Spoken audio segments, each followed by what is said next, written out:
My family stole my inheritance to fund my stepbrother's debt, so I sued them all.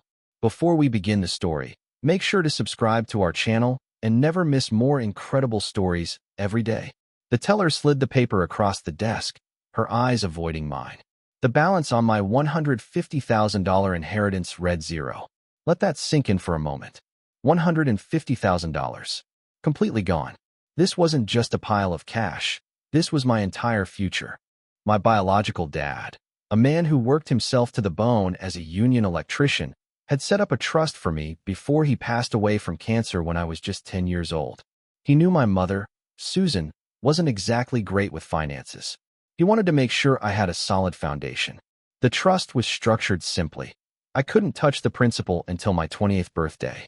Until then, my mother acted as the trustee. I had spent the last 18 years living in cramped, noisy apartments, eating cheap meals, and working 50-hour weeks managing a retail hardware store, all while knowing that one day, my life would dramatically change. I had solid plans. I had a folder filled with modest starter homes. I had spreadsheets. But sitting in that cold leather chair at the local bank branch, the air conditioning suddenly felt like a freezer. "There must be a mistake," I said, my voice cracking slightly. "I'm the sole beneficiary. The funds unlocked today." The branch manager, a guy named Gary who looked like he'd rather be anywhere else, just sighed heavily. "Alex, I'm so sorry. The account was emptied 6 months ago via a wire transfer. A legally authorized wire transfer." I felt the blood drain from my face. Authorized? By who? I hadn't signed a single piece of paper. Gary turned his monitor toward me, pointing a pen at a line item dated November 14th. Transfer out, $150,000. 00. The destination account belonged to a joint LLC. An LLC I recognized instantly. It was the holding company my stepfather, Greg, used for his so-called business ventures. Would you believe your own mother could rob you blind? I didn't. Not until that exact second. My hands started to shake uncontrollably.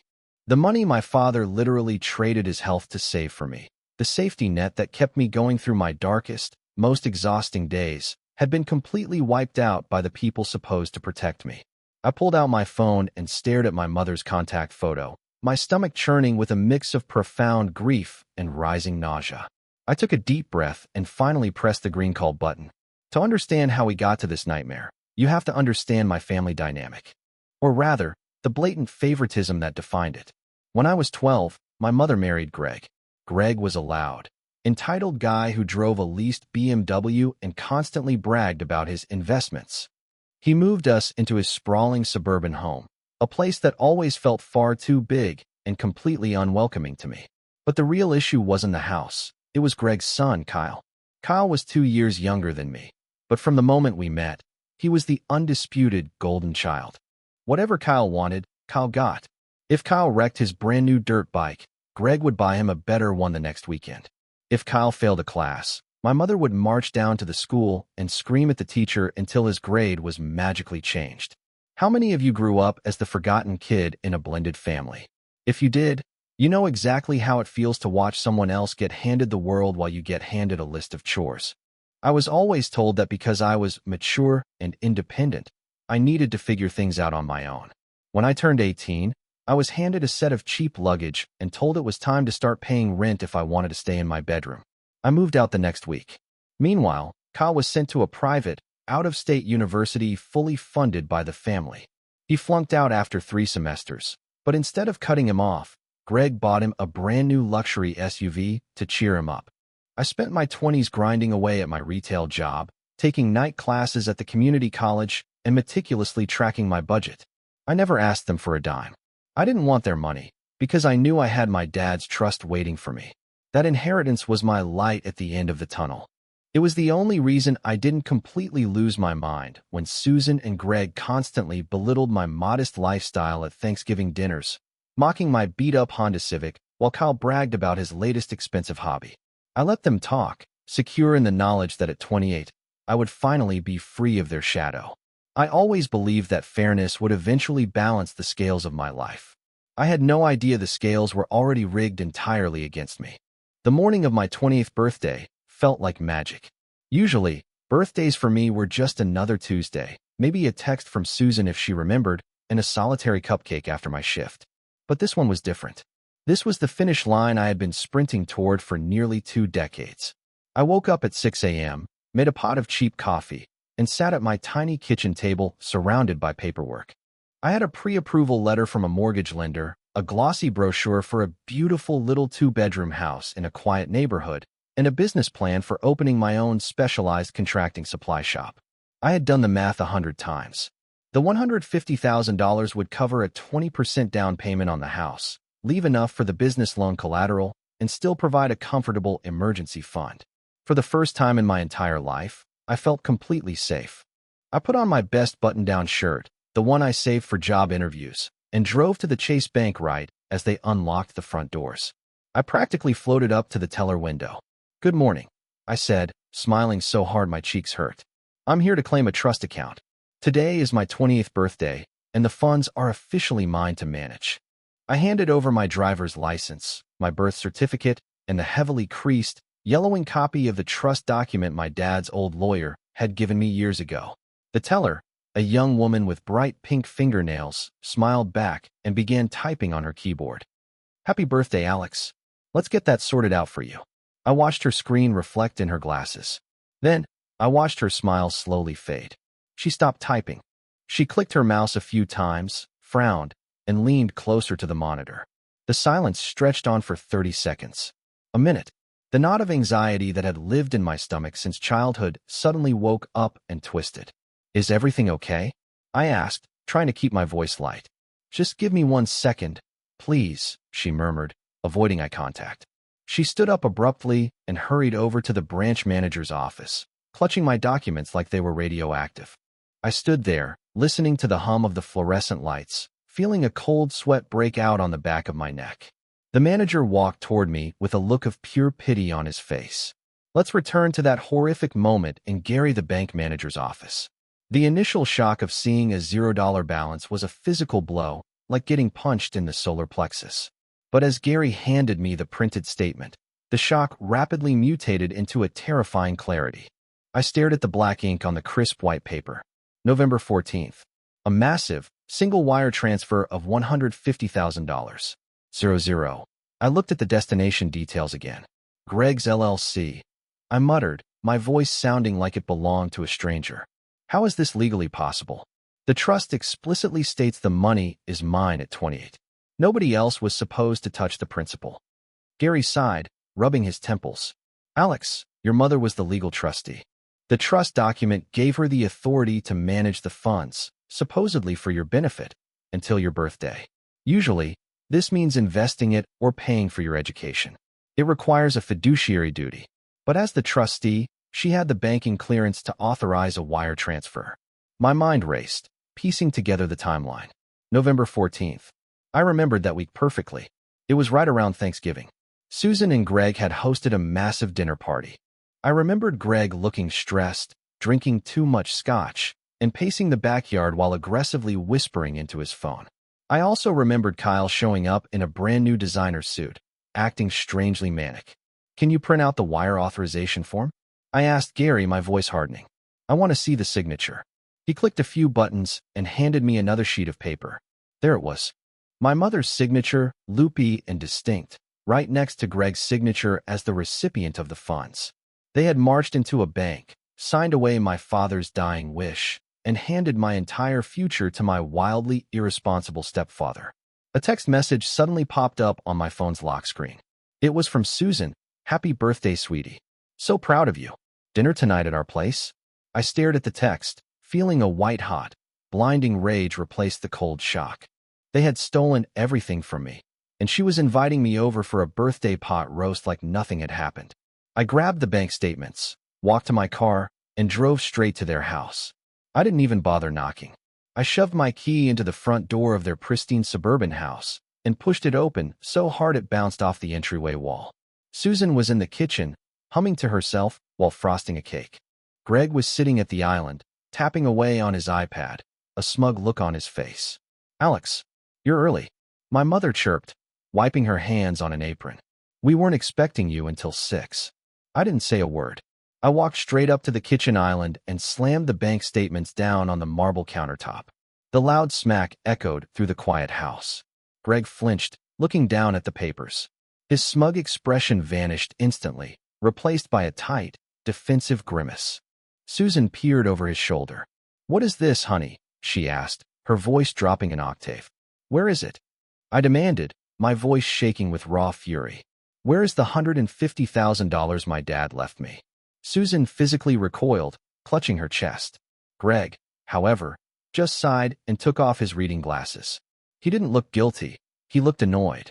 "Alex, calm down," Greg said, using his patented condescending tone. "There's a perfectly reasonable explanation for this. We had a family emergency." "A family emergency?" I shouted. "You drained a legal trust account. That's not an emergency. That's grand larceny. Where's the money?" Susan started to cry, those practiced, manipulative tears she always used to get her way. "Please don't yell at Greg. We were going to tell you tonight. We had to do it, Alex. Kyle was in terrible, terrible trouble. He made some bad investments. Dangerous people were looking for him. We had to bail him out." My brain completely short-circuited. "Kyle. It was always Kyle. You stole my inheritance to pay off Kyle's debts?" I asked, laughing hysterically. "You took my house, my business, my entire future to save a 26-year-old loser from his own stupidity?" Greg stood up, puffing out his chest. "Watch your mouth. You didn't even need that money right away. You have a job. You live simply. You need to be a team player for this family." I realized right then that they truly believed they had every right to rob me. "A team player?" I spat, stepping closer to Greg. I wasn't intimidated by him anymore. The sheer audacity of his words burned away any lingering respect I had. "Tell me exactly what Kyle did. Tell me what my father's sweat and blood paid for." Susan sobbed louder, burying her face in her hands. Greg glared at me. "Kyle got involved in some crypto trading. Margin calls. He didn't understand the leverage he was using. He lost everything. And then he borrowed money from some very unsavory private lenders to try and win it back. He owed $130 grand, Alex. They were threatening to break his legs. What were we supposed to do? Let him be killed?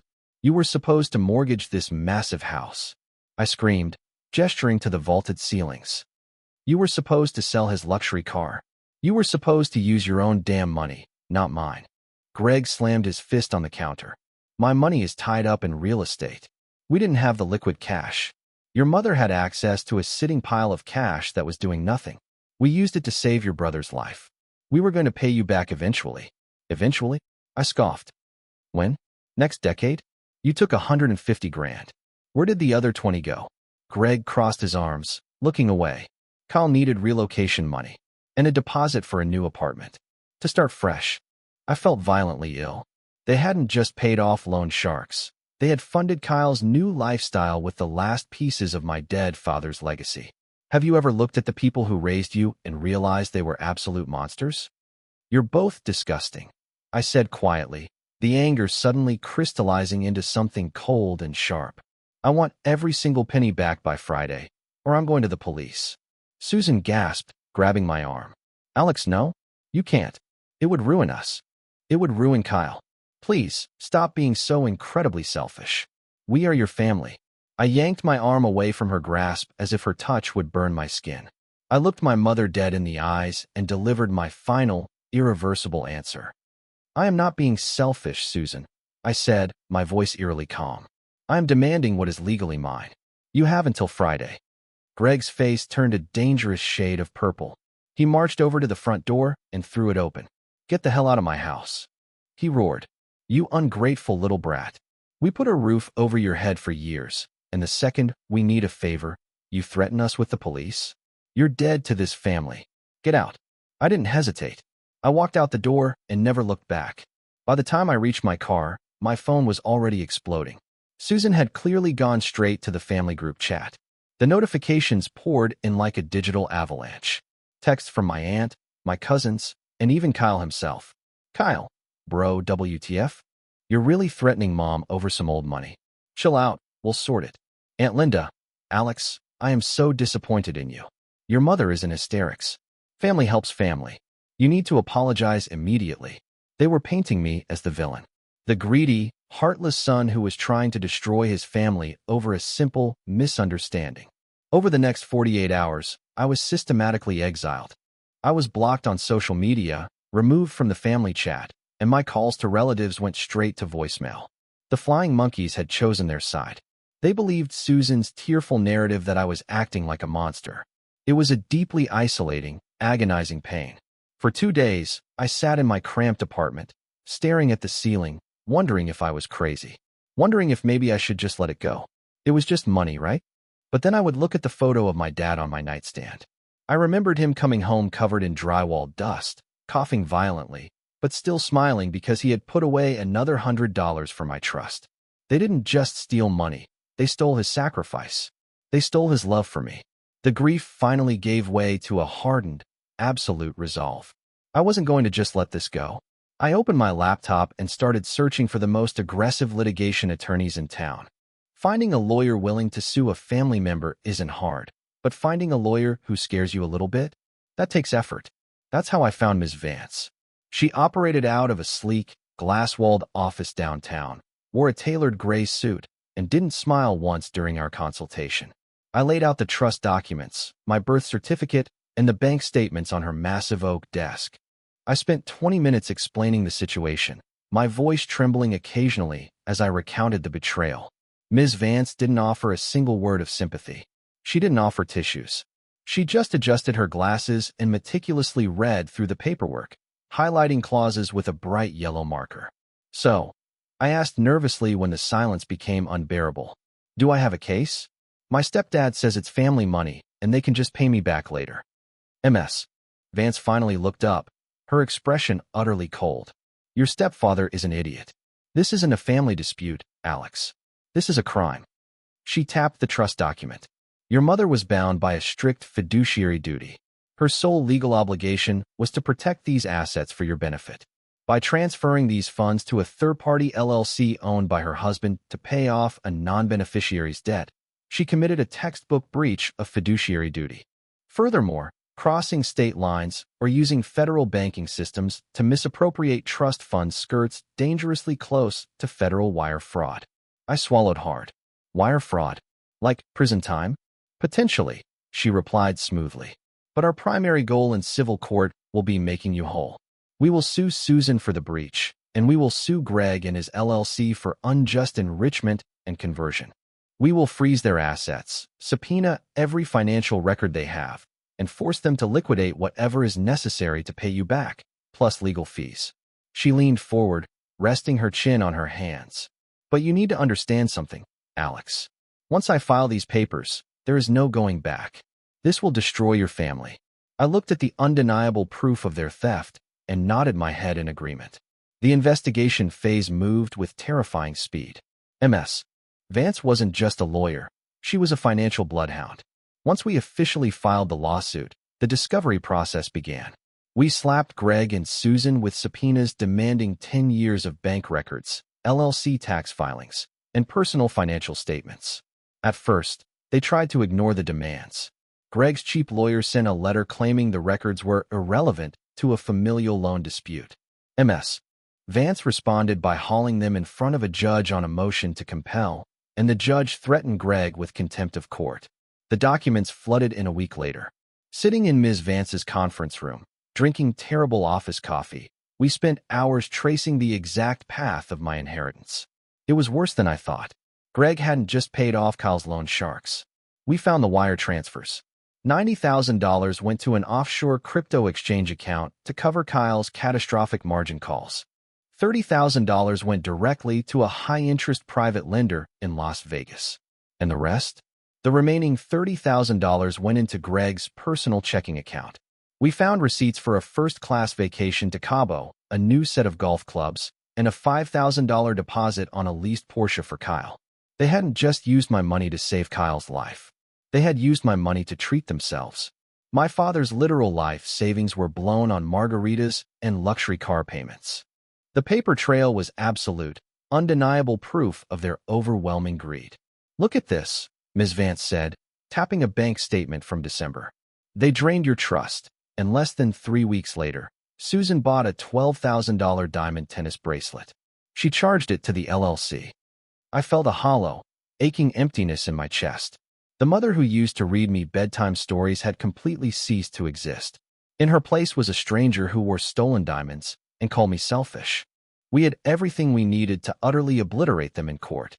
All that was left to do was serve the formal lawsuit papers directly to them. I didn't want the papers served quietly on a random Tuesday. I wanted them to feel a fraction of the shock and humiliation I felt in that bank manager's office. Fortunately, Ms. Vance hired a process server who was notoriously creative. The upcoming weekend was Kyle's 27th birthday. Susan always threw a massive, catered barbecue in their backyard, inviting all the extended family and Greg's pretentious golf buddies. It was the perfect stage. I wasn't there, of course, but I heard exactly what happened from a cousin who defected back to my side afterward.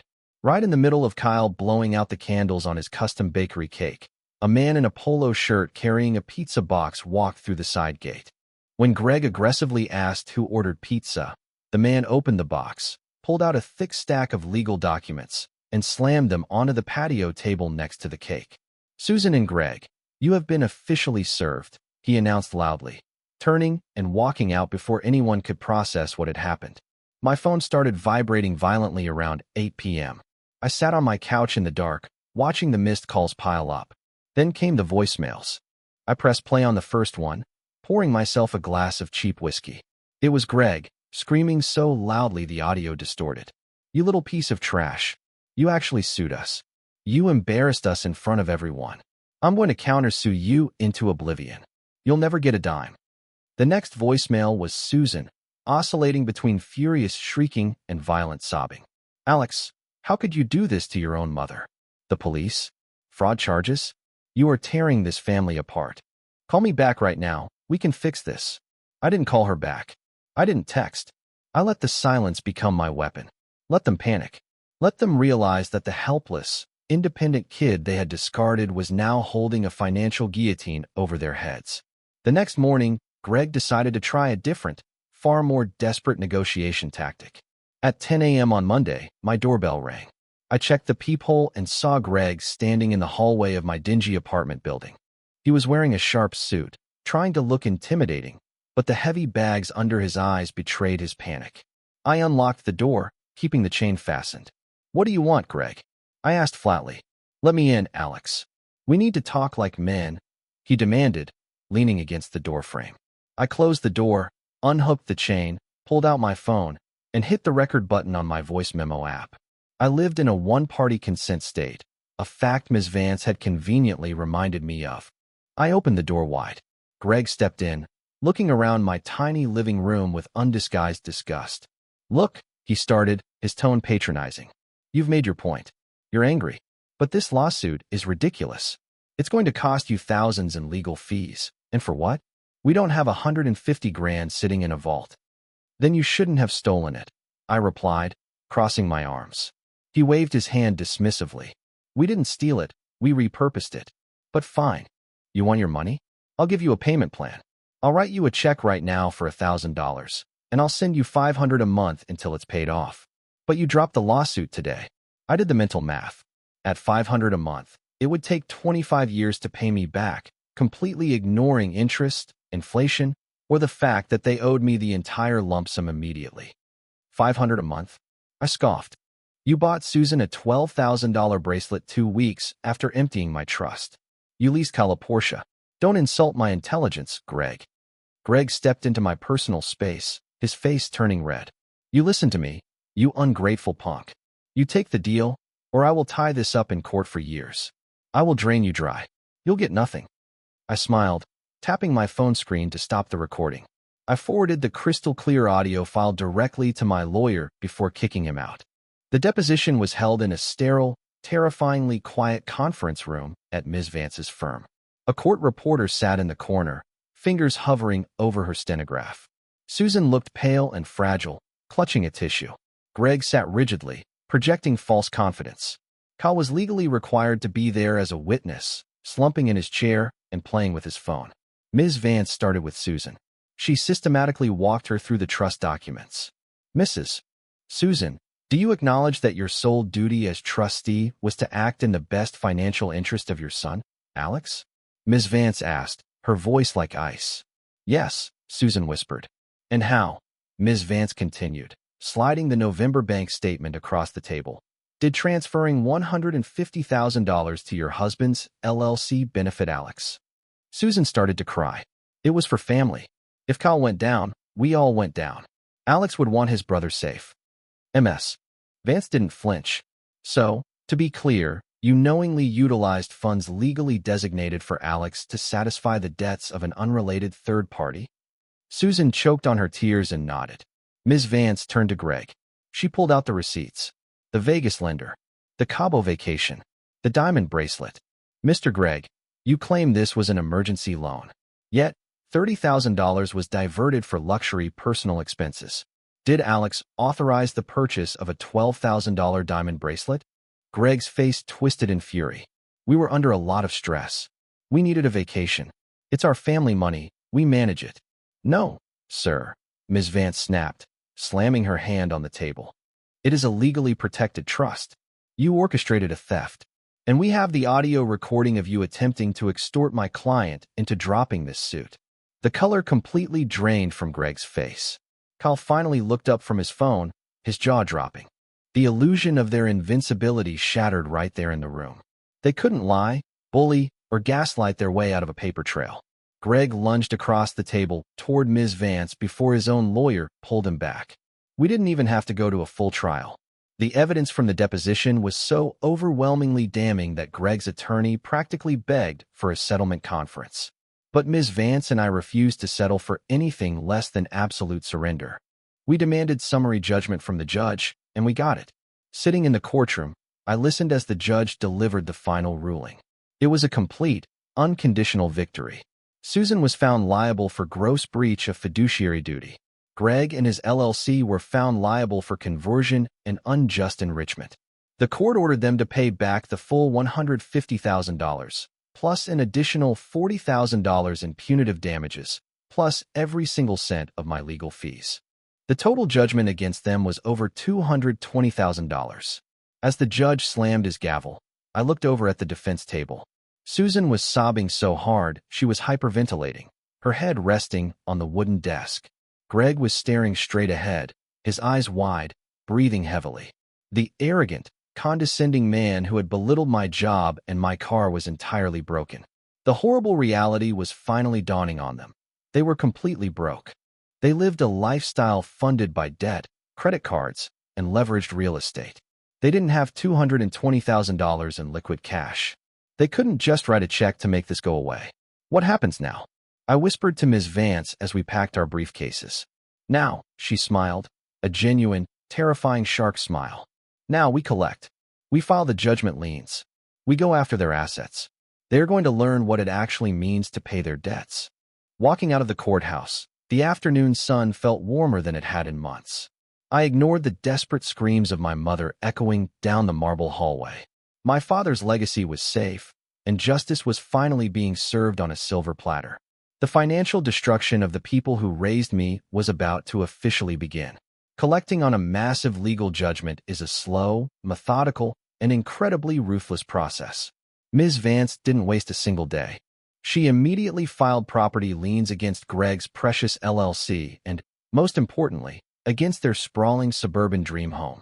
When you have a lien on a house, you can't refinance it, you can't take out equity, and if you can't pay the judgment, the court can force a sale.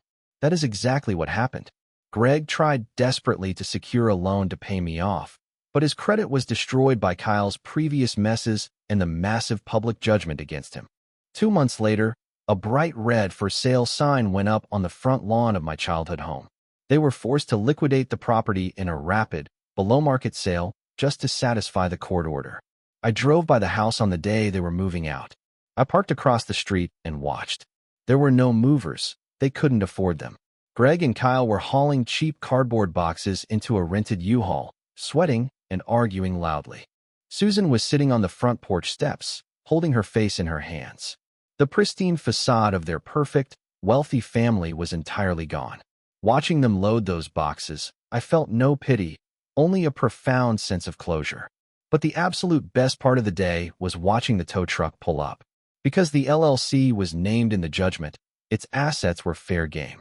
That included the brand new luxury Porsche that Greg had leased for Kyle using my stolen inheritance. I sat in my beat-up Honda Civic and watched with immense satisfaction as Kyle screamed and threw a temper tantrum on the driveway, while the repo man hitched up his car and drove it away. They had stolen my future to protect their golden child, and in the end, it cost them absolutely everything they owned. The funds were wired directly into my new, highly secure bank account the following Tuesday. I finally had my money back, but my life was about to change forever. I am writing this from the living room of my brand new home. It's exactly the house I had saved in that digital folder all those years ago. A modest, beautifully updated 2-bedroom bungalow with a big backyard and a wraparound porch. I used the recovered trust funds for the 20% down payment, and I officially opened my contracting supply shop last month. We are already turning a profit. My father's legacy did exactly what he wanted it to do. It gave me a solid, unshakable foundation. I do not speak to my family anymore. Susan sends me a handwritten letter every few months, usually oscillating between begging for forgiveness and complaining bitterly about the tiny, cramped apartment she and Greg are now forced to rent on the bad side of town. I return them all unopened, marked Return to Sender. Kyle is currently working a minimum wage retail job, completely cut off from his parents' non-existent wealth and forced to face reality for the first time in his life. I know some people reading this might think I went too far. You might ask, would you really send your own mother to court and take her house? My answer is always a resounding, unapologetic yes. Because sharing DNA does not entitle anyone to abuse you. True family is supposed to protect you, not view you as a disposable financial asset to be drained for their own convenience and ego. If there is one piece of advice I can give to anyone dealing with toxic relatives, it's this. Never let manufactured guilt paralyze you. Greed has no boundaries, and manipulative people rely entirely on your silence and compliance to get away with their crimes. Protect yourself fiercely, document absolutely everything, and never be afraid to burn a bridge that was built on lies and theft. Sometimes, the only way to find true peace is to walk away from the people who raised you. It was a brutal, emotionally exhausting journey, but sitting here in the quiet comfort of the home my father bought me, I know I made the right choice. I lost a toxic family, but I finally built a life they can never touch.